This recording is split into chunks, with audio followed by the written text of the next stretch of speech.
Cockroach जनता पार्टीच्या या आंदोलनामध्ये अनेक देशविरोधी अराजक तत्व घुसले। जंगलामध्ये अनेक वेगवेगळ्या प्रकारचे प्राणी असतात आणि त्यांच्या वेगवेगळ्या शिकारीच्या पद्धती असतात। आपण कधी जंगली कुत्र्यांची शिकारीची पद्धत बघितली आहे? त्यांना एखादं भक्ष्य मिळालं तर त्याचे जिवंतपणी लचके तोडायला ते सुरुवात करतात। याच पद्धतीनं या विद्यार्थ्यांच्या आंदोलनामध्ये जे अराजक तत्व घुसले त्यांनी आपल्या सुजलाम सुफलाम देशाचे लचके तोडायला सुरुवात करण्याचा प्रयत्न केला। मित्रांनो, हे आंदोलन चिघळवण्याचा हे अराजक तत्व का प्रयत्न करतात त्याची अनेक कारण आहेत, पण त्यातली प्रमुख 3 कारणं अशी। त्यातलं पहिलं कारण आहे केंद्रीय अभ्यासक्रमातले बदल, दुसरं कारण आहे FCRA कायद्यामध्ये होणारे बदल आणि तिसरं कारण आहे पंजाबच्या निवडणुका। मित्रांनो, हे आंदोलन चिघळवण्यामध्ये देशविरोधी तत्व मोठ्या प्रमाणामध्ये ऍक्टिव्ह आहेत आणि त्यांच्या कट कारस्थानांचा पर्दाफाश आपण या व्हिडिओच्या माध्यमातून करणार आहे। व्हिडिओ शेवटपर्यंत बघा आणि आवडला तर लाईक, शेअर, सबस्क्राईब आणि फॉलो करा। या देशामध्ये एक काळ असा होता की ज्याच्यामध्ये डाव्या विचाराची लोक प्रचंड ताकदवान होती।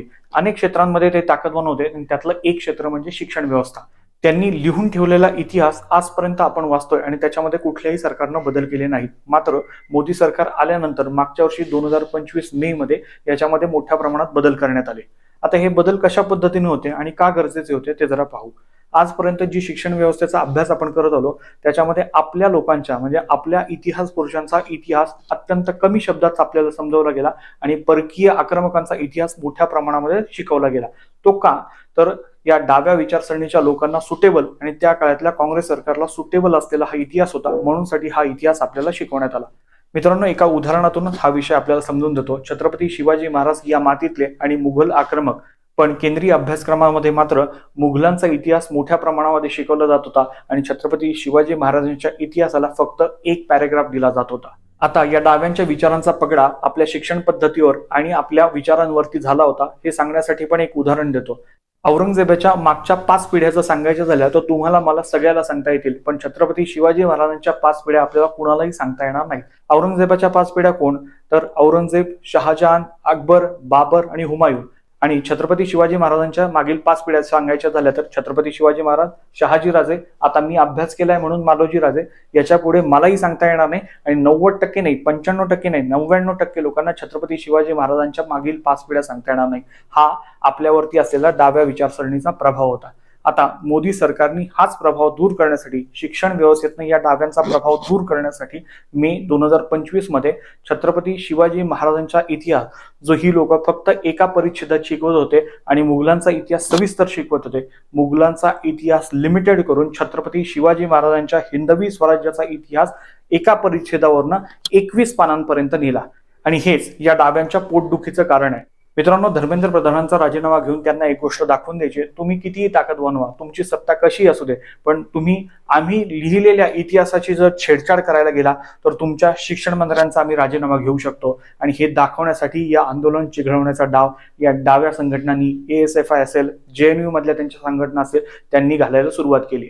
आता या विषयाच्या दुसऱ्या मुद्द्याकडे येऊ आणि तो म्हणजे FCRA। या देशामध्ये ज्या सामाजिक संस्था आहेत त्या सामाजिक संस्थांमध्ये अनेक संस्थांना फॉरेन फंडिंग होतं। यातल्या बऱ्याच संस्था या ख्रिश्चन मिशनऱ्यांच्या, मुस्लिम अतिवाद्यांच्या आहेत। असं असताना या पैशाचा, परदेशातून आलेल्या पैशाचा उपयोग हे धर्मांतरणासाठी होतो हे सांगायला वेगळ्या कुठल्याही राजकीय पंडिताची आवश्यकता नाही। संसदेच्या या अधिवेशनामध्ये FCRA कायद्यांमध्ये अनेक बदल होणार आहेत। त्यातले बदल काय? तर एक म्हणजे की या सगळ्यासाठी एक वेगळं प्राधिकरण केंद्र सरकार करत आहे, जेणेकरून हा जो फॉरेन फंडिंग येतोय तो कशासाठी वापरला जाणार आहे, कुठल्या कामासाठी वापरला जाणार आहे, कुठल्या क्षेत्रामध्ये वापरला जाणार आहे, हे सगळं या संस्थांना सांगावं लागणार आहे। त्यानंतर या सगळ्या संस्थांचं जर FCRA लायसन्स रद्द झालं कुठल्याही कारणाने, जर रद्द झालं तर त्यांची सगळी मालमत्ता ही सरकार जमा होणार आहे। असे वेगवेगळे कायदे, कडक कायदे मोदी सरकार हे धर्मांतरण किंवा वेगवेगळ्या पद्धतीनं देशविरोधी कारवाया रोखण्यासाठी आणि त्याच्यासाठी येणारं फॉरेन फंडिंग रोखण्यासाठी करत आहे आणि हे या देशविघातक लोकांना नकोय, म्हणूनसाठी हे विद्यार्थ्यांचं आंदोलन चिघळवण्याचा प्रयत्न ही सगळी मंडळी करतात। आता यातल्या तिसऱ्या मुद्द्याकडे येऊ आणि तो म्हणजे पंजाबची निवडणूक।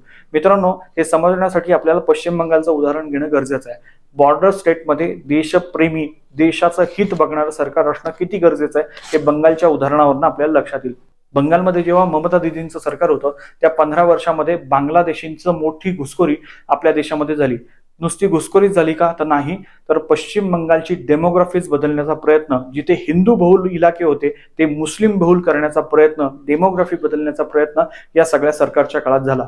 आता नुसतं धर्म बदलत नाही तर देशाविषयीची जी मानसिकता असते ती देखील बदलते. बांगलादेशी घुसखोर मोठ्या प्रमाणामध्ये आल्यानंतर देशावरती प्रेम करणारे नागरिक तिथे राहिले नाहीत आणि आपला पश्चिम बंगाल देशापासून तुटतोय की काय अशी परिस्थिती निर्माण झाली. मित्रांनो, आता नॉर्थ ईस्ट मध्ये भारतीय जनता पक्षाची सरकार आहे, बंगालमध्ये भारतीय जनता पक्षाचं सरकार आहे. आता या देशद्रोही कारवाया करण्यासाठी एकच बॉर्डर स्टेट शिल्लक आहे आणि ते म्हणजे पंजाब. या पंजाबमध्ये देखील जर भारतीय जनता पक्ष आला, देशप्रेमी सरकार आलं, तर सगळे बॉर्डर स्टेट तशा अर्थानं सील होतील आणि तिथनं होणारी घुसखोरी असेल, जे अंमली पदार्थ सीमेपलीकडून येतात ते असतील, या सगळ्यांवरती मोठा आळा जर पंजाबमध्ये देखील भारतीय जनता पक्षाचं सरकार आलं तर बसू शकतो. म्हणून या 3 कारणांसाठी हे आंदोलन चिघळवण्याचा प्रयत्न हे सगळी मंडळी करतायत. मित्रांनो, या व्हिडिओच्या माध्यमातून मला या तरुणांना सांगायचं, तुम्हाला आंदोलन करायचंय का? जरूर करा. तुम्हाला धर्मेंद्र प्रधानांचा राजीनामा मागायचा का? जरूर मागा. तुम्हाला भारतीय जनता पक्षाशी लढायचंय का? तर जरूर लढा.